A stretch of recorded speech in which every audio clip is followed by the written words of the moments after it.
Hi అండి అందరికీ సంక్రాంతి హాలిడేస్కి అయితే మా ఊరైతే వెళ్ళాం కదండి. మా ఊర్లో అయితే నా ఫస్ట్ డే ఇలా గడిచిందండి. ఇంకా ఇల్లంతా అయితే డీప్ క్లీన్ అయితే చేస్తున్నామండి.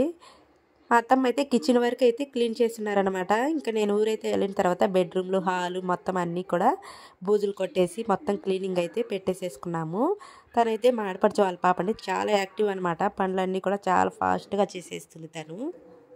ఇంకా తనైతే బాగా హెల్ప్ చేసిందనమాట నాకు. ఇంకా పనికిరాని వస్తువులన్నీ బయటేసేసి ఇంకా పనికొచ్చే వస్తువులన్నీ ఎక్కడ పెట్టేసేద్దామనే ఉద్దేశంతో మొత్తం అంతా కూడా అన్నీ కింద పెట్టేసామన్నమాట. పనికిరాని ఏమైనా బుక్స్ కానివ్వండి, పాత బట్టలు అన్నీ కూడాను భోగి మంటలో వేసేద్దామనేసి మొత్తం అన్నీ కూడా కిందకైతే దింపేసామన్నమాట సన్ సైడ్ మీద నుంచి. ఇంకా వచ్చిన తర్వాత 2 బెడ్రూమ్లు, హాలు మొత్తం అన్నీ కూడా క్లీనింగ్ అయితే పెట్టేసుకున్నామండి. మొత్తం అంతా చిమ్మేసిన తర్వాత ఈ విధంగా న్యూస్ పేపర్స్ అయితే వేయిస్తున్నాను. ఇంకా కిచెన్లో ఏం పని లేదనమాట. కిచెన్ మొత్తం క్లీన్ అయితే చేసేస్తున్నారు ముందు.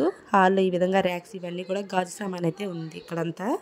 ఇంకా అవన్నీ కూడాను కడిగేసి నీట్గా తుడిచేసి ఎక్కడెక్కడైతే పెట్టేసేద్దామనేసి మొత్తం అన్నీ తీసి బయట వేసేసామండి. అక్కడ అన్నీ వేసేసాము. మా అత్తమ్మ అయితే కొన్ని అయితే బయట తోముతున్నారనమాట. ఇంక ఇవన్నీ కూడా హాల్లో కబోర్డ్స్ అన్నీ కూడా ఫ్లవర్ వాజులు అన్నీ కూడా తీసేసి మొత్తంగా నీట్గా క్లీన్ చేసేసుకుంటున్నాం అనమాట నీట్గా. ఇంకెంతలోనే ప్లాస్టిక్ సామాన్ అతను అయితే వచ్చాడు. ఇంక ఈ పండగ నెలలో అయితే మాకైతే ఊర్ల సైడ్ అయితే బాగా ఎక్కువగా వస్తూ ఉంటారండి. ఇటువంటి వాళ్ళు అయితే ఏమైనా తీసుకుంటూ ఉంటారు కదా, అరిసెలు చేసుకునేదానికి వాటికి వస్తువులు తీసుకుంటూ ఉంటారనేసి ఎక్కువ వస్తాయన్నమాట. ఇంకా మా అత్తమ్మకి అయితే పూల మొక్కలు పెంచడంలో చాలా ఇంట్రెస్ట్ అండి. పువ్వులన్నీ కూడా బాగా రోజే పూలు అయితే బాగా పూలు పూస్తున్నాయి అనమాట. వైట్ కలర్, రెడ్ కలర్, చామంతి పూలు కూడా వైట్ కలర్ బాగా ఇచ్చిపోయాయండి. చాలా బాగా ఇచ్చాయన్నమాట. ఇప్పుడు మంచు సీజన్ కాబట్టి ఇప్పుడే పువ్వులు అయితే బాగా పూస్తాయి. సమ్మర్లో అయితే ఇంత ఫ్రెష్గా ఉండవు అనమాట. కనకంబరాల మొక్కలు అయితే బాగా ఎక్కువగానే ఉన్నాయండి. చూసారు కదా, రోజ్ ఫ్లవర్స్ అయితే ఒక్కోసారి అయితే బుక్కేలా కాస్తాయి అనమాట. ఒక్కొక్క కొమ్మకి 4-5 పువ్వులు లాగా పూస్తాయండి. చాలా బాగా పూస్తాయి. ఇంకా టెర్రస్ మీద అయితే ఈ విధంగా సొరపాదంతా అల్లిచ్చారనమాట. కింద నుంచి పైకి మల్లె చెట్టు ఉందండి మాకు టెర్రస్ మీదకి. ఆ మల్లె చెట్టుతో కూడా మొత్తం అంతా కూడాను ఈ సొరపాదంతా కూడాను టెర్రస్ మీదకి ఆ మల్లె చెట్టు అంతా అల్లుకొని మేము బట్టలు ఆరేసుకుంటాం అనమాట. తీగలు కట్టింది బట్టలు ఆరేసుకునేదానికి. ఆ తీగలన్నిటికి కూడాను అల్లుకుపోయింది అనమాట. ఈ సొరపాదంతా కూడా కంటిన్యూగా చాలా బాగా అల్లుకుపోయిందండి. ఈ మధ్య అయితే చాలా కాయలు అయితే కాసాయంట. ఇంకా కోతులు అయితే ఎక్కువగా అసలు ఉండనివ్వట్లేదంటండి. పిందె పెట్టినట్టు తెంపుకెళ్ళిపోతున్నాయి అనమాట. ఇంక ఇప్పుడు చిన్న పూత పిందె అండి. చెట్టు అంతా సొరపాదంతా కూడా పూత పిందె అనమాట. ఆర్గానిక్గా ఏమైనా ఈ విధంగా పండించుకొని తింటే హెల్త్కి చాలా మంచిది. ఇంక ఈ మధ్య కాసిన తర్వాత పక్కన వాళ్ళకి వీళ్ళకి కూడా ఇచ్చారంట. ఇంకా మా వారైతే వచ్చి రావడంతోనే బైక్ వేసుకొని బస్ స్టాండ్కి అయితే వెళ్తున్నారు. చెప్పాను కదా, పిల్లలు అయితే ఇంట్లో ఉండరు, ఫుల్గా ఆడుకోవడంలో బిజీ. ఇంకా మా వారైతే ఇంకా బస్ స్టాండ్కి ఫ్రెండ్స్ని వాళ్ళని కలవడానికి అయితే వెళ్తూ ఉంటారనమాట. ఇంకా పిల్లలు అయితే ఇక్కడ ఇసుకుందండి. మాకైతే రోడ్డు దగ్గరే ఇల్లు అనమాట. ఈ విధంగా బస్సులు అయితే కంటిన్యూగా తిరుగుతూ ఉంటాయి. ఇంకా పిల్లలు ఇసుక ఈ మధ్య రోడ్లు అయితే వేశారనమాట. ఇంకా రోడ్లకే ఇసుక కంకర అంతా తోలినారు. వాటిలోనే ఆటలండి. బర్డ్స్ అయితే సైలెంట్ అయిపోయాయి. ప్లేస్ చేంజ్ అయ్యాం కదా, అందుకోసం అనేసి సైలెంట్ అయిపోయి ఇక్కడైతే పోటుకో కింద అయితే తీగకైతే కట్టేసాము. రోజీ అయితే వాటిని అందుకోవడానికి అయితే ఏం ట్రై చేస్తుందో చూడండి. వాటి కిందే తిరుగుతుందండి బర్డ్స్ని పట్టుకోవాలనేసి. మా రోజీ అయితే అటు ఇటు తిరుగుతుంది అనమాట. ఇంకా పిల్లలు అయితే ఇంట్లో ఉండరు, చెప్పాను కదండి, ఫుల్ ఆటలు అనమాట. అన్నం కూడా పట్టించుకోరు అసలు, కంటిన్యూగా ఆటలు అనమాట. అసలు మధ్యాహ్నం అప్పుడు ఈవినింగ్ అప్పుడు పిలిచి నోరిపోతుంది, కానీ అన్నానికైతే అస్సలు రారండి. అసలు పిల్లలు ఫుల్గా ఆడుకుంటూ ఉంటారు. ఇంకా రోజీ చూడండి, పిల్లలతోటి వాళ్ళు ఎక్కడికి వెళ్తే అక్కడికి పరుగులు అనమాట. ఈ మధ్య అంతా కట్టేస్తున్నారు. ఇంక ఇప్పుడైతే వదిలిపెట్టేశారనమాట మా అత్తమ్మ. ఇంకా భోగికి ముందు రోజు పిల్లలంతా కూడాను భోగి మంటకి దుగ్గుకైతే వెళ్తున్నారండి. ఇంకా మా పాపనైతే వద్దు, వెహికల్స్ వస్తూ ఉంటాయి అనేసి వాళ్ళ నాన్నమ్మ వద్దని అయితే చెప్తున్నారు. కానీ మా పాప అయితే అస్సలు వినట్లేదనమాట. నేను వెళ్తాను అనేసి ఒక్కటే ఏడుపండి. ఇంకా చేసేది ఏం లేక పంపించారనమాట. జాగ్రత్తగా పక్కకి వెళ్ళండి అనేసి చెప్పేసి వాళ్ళ నాన్నమ్మ ఇట్లాగా టిప్పర్స్ అన్నీ వస్తున్నాయి. ఇప్పుడంతా కూడాను రోడ్ వర్క్స్ అయితే జరుగుతూ ఉన్నాయండి. అంత లెక్కలు కూడాను ఇవన్నీ బ్రిడ్జెస్, ఇవన్నీ కూడా టోల్ గేట్ మొత్తం అన్నీ కూడా పడుతూ ఉన్నాయన్నమాట.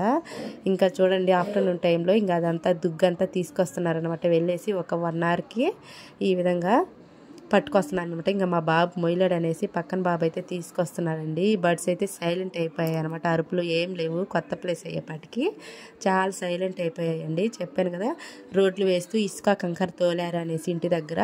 ఇంకా పిల్లలైతే ఇంకా మార్నింగ్ లేవడం ఇంకా ఇసుకలోకి వెళ్ళేసి కబడ్డీ అయితే కంటిన్యూగా ఆడుతూ ఉన్నారనమాట. నైట్ టైంలో కూడా స్నానాలు చేసి కూడా వెళ్తున్నారండి. పడుకునేదాకా ఒక్కటే ఆటలు అనమాట. కంకర ఇసుకలో కబడ్డీ అయితే ఆడుతున్నారు.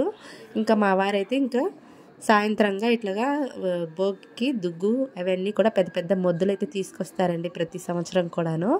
ఈసారి కూడా ఈవినింగ్ టైంలో 4:35 టైంలో అయితే వెళ్తున్నారనమాట మా వారు. ఇంకా వాళ్ళ మేనళ్ళని అయితే తీసుకెళ్తున్నారండి.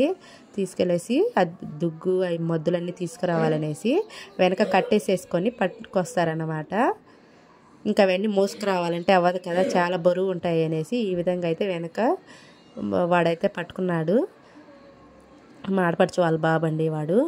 ఇంకా అవన్నీ లాక్కొచ్చారనమాట ఇద్దరు కలిసి. ఇంకా అర్లీ మార్నింగ్ లేచేసి భోగి మంట అయితే వేశారనమాట. 4:30కి అంతా లేచారండి అందరు కూడాను. 4:30కి అంతా లేచేసి పిల్లలంతా, మా పాప ఒక్కటే లేలేదనమాట. అందరు లేచారు 4:30కి అంతాను. మా బాబు లేచాడు, ఇంకా పిల్లలందరూ కూడా లేచారనమాట. మా ఆడపడుచు వాళ్ళ పిల్లలు వాళ్ళంతా కూడా నా పక్క కూర్చొని వాళ్ళ పిల్లలు ఇంకా అందరు లేచేసి భోగి మంట దగ్గర అయితే కూర్చొని ఉన్నారండి. ఇంకా మా మామయ్య, మా వారు, మా మరిది అందరు కూడా లేచారనమాట. ఇంకా మేమే లాస్ట్ లేవడము. ఇంకా కంటిన్యూగా బజార్ అంతా కూడాను ఎవరు వాకిళ్ళ ముందు వాళ్ళైతే భోగి మంటలు అయితే వేస్తారండి. ఇంక ఇదైతే కంటిన్యూగా వెలుగుతూనే ఉంటుందన్నమాట. మాకైతే 4-5 రోజుల పాటు వెలుగుతూనే ఉండిందండి. ఇంక ఇదంతా ఆరిపోయిన తర్వాత మార్నింగ్ లేవగానే దబర్తో నీళ్ళు అయితే పెడతామన్నమాట. వేడి నీళ్ళు మనకి స్నానాలు చేసుకునేదానికి అందరికి కూడాను దాని మీద ఆ భోగి మంట మీదే నీళ్ళు అయితే కాగుతాయండి. నేను జస్ట్ ఇప్పుడే లేచి వచ్చాను అనమాట. 5కి అంతా లేచి వచ్చాను. ఇంకా బయట ఇప్పుడే ఈ మధ్యలో అయితే రోడ్లు వేసారనమాట. దాని మీదే కలర్స్ అయితే చల్లి ముగ్గు అయితే పెట్టామండి. ఇంక ఈ విధంగా దబర్తో అయితే నీళ్ళు అయితే పెడతామన్నమాట. మా ఇంట్లో వాళ్ళందరికి కూడాను ఆ దబర్లో నీళ్ళే సరిపోయాయండి. ఆ దబర్లో నీళ్ళే సరిపోయాయి. అందరూ కూడా స్నానాలు చేసి ఇంకా టెర్రస్ మీదకి అయితే వచ్చారనమాట. గాలిపటాలు అయితే ఎగరేద్దామనేసి పతంగులు. ఇంకా మా బాబు అయితే ఇవి ర్యాబెట్, పాండా, ఇవన్నీ బటర్ఫ్లై అవన్నీ కైట్స్ అయితే తెచ్చుకున్నాడు అనమాట అక్కడి నుంచే. ఇంకా టెర్రస్ మీద అయితే ఇంక ఈ విధంగా అయితే పతంగులు అయితే ఎగరేస్తున్నారనమాట. బాగా అయితే గాలి వస్తుంది కదండి టెర్రస్ మీద, అందుకోసం అనేసి పిల్లలందరూ చక్కగా స్నానాలు అవి చేసుకొని రెడీలు అయిన తర్వాత ఈ విధంగా పతంగులు అయితే ఎగరేస్తున్నారనమాట. అందరు పిల్లలు కూడాను అందరు తెచ్చుకుంటారండి. ఎవరి టెర్రస్ మీద వాళ్ళు అందరూ ఈ విధంగా అయితే ఎగరేస్తూ ఉంటారనమాట. పండగ 3 రోజులు కూడా ఫుల్గా ఆడుకుంటారండి పిల్లలైతే. ఇంకా ఎండ ఎక్కువ ఉందనేసి కాసేపు ఆడుకునేసి ఇంకా కిందకైతే వెళ్ళిపోయామన్నమాట. మేము ఎక్కువసేపు అయితే ఉండలేదండి. ఇంకా ఆ రోజైతే భోగి పండుగ రోజు అయితే బాగా ఎక్కువగా ఎండ అయితే కాస్తుందన్నమాట. చూశారు కదా, పాండా అనమాట. అది పాండా షేప్లో కైట్ అండి. పైకి అయితే ఎగురుతుంది అనమాట. ఇంకా నైట్ టైం అయ్యేపాటికి ఇంకా పిల్లలు మళ్ళీ స్నానాలు చేసి యథావిధిగా మళ్ళీ ఆటలు అయితే కంటిన్యూ అండి. పడుకునేదాకా ఆడుతూనే ఉంటారన్నమాట. చెప్పాను కదా, ఇంకా అన్నం నీళ్ళు కూడా అస్సలు అనుకోరండి. ఇంకా కబడ్డీ కళ్ళకు గంతలు కట్టేసేసుకొని కళ్ళకు గంతల ఆట అయితే ఆడుతున్నారనమాట పిల్లలు. చూశారు కదా, మా విలేజ్లో నా ఫస్ట్ డే ఇలా గడిచింది. మీకు ఎలా అనిపించిందో చిన్న కామెంట్ చేసేయండి. బాయ్ అండి.